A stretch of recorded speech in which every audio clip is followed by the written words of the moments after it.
I used to think the suburbs were safe. Streetlights, neighbors, the occasional dog barking, all of it felt like a shield. But safety is an illusion. And sometimes the scariest things don't happen in the middle of nowhere. They happen right outside your door. This happened to me last winter. I was living in a quiet neighborhood just outside a Midwestern city. A small rental house, long driveway, nothing fancy. I worked late nights editing videos, so I was usually awake when the rest of the street was asleep. That's probably why I noticed him first. It was just past midnight. I was at my desk, headphones on, when I glanced out the window. There was a man standing in my driveway. Not moving, not knocking, just standing. He was tall, bundled in a heavy coat, hood pulled tight.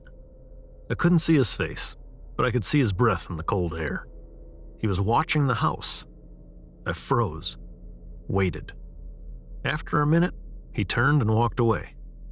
No car, no sound. Just disappeared into the dark.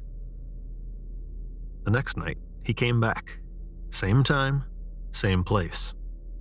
Standing in the driveway, staring at the house. I turned off the lights, crouched by the window and watched. He didn't move for 10 minutes.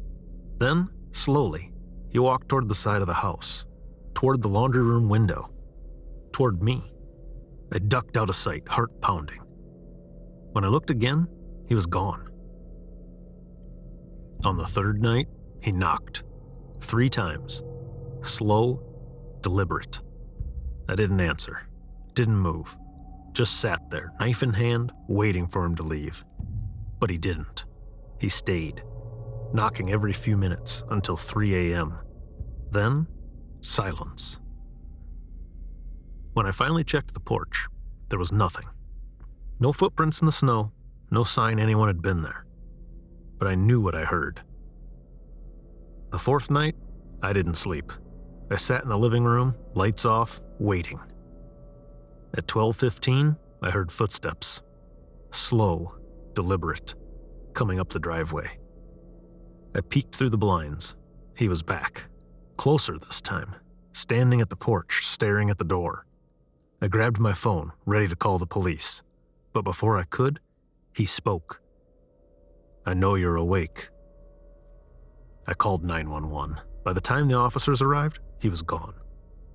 They searched the yard, the street, even the woods behind the house. Nothing. No footprints, no evidence. One of the officers pulled me aside. "You're not the first to report this. Couple houses down, same thing. Man in the driveway, never caught." They told me to keep my doors locked, as if I hadn't already.